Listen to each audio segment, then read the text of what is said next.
Hello, good day from Sudhanshu.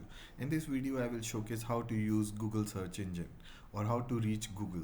First of all, it will be your default Windows browser, that is EDGE, or you can install Chrome browser that does not come as a default browser on your system, and go onto your Chrome browser and search for google.com. The other option is that you search for EDGE. That makes you reach the Microsoft Edge browser. Click on it and then type google.com.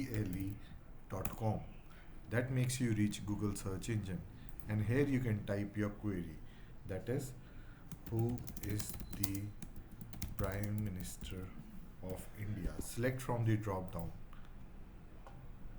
or press enter key. Here are the results.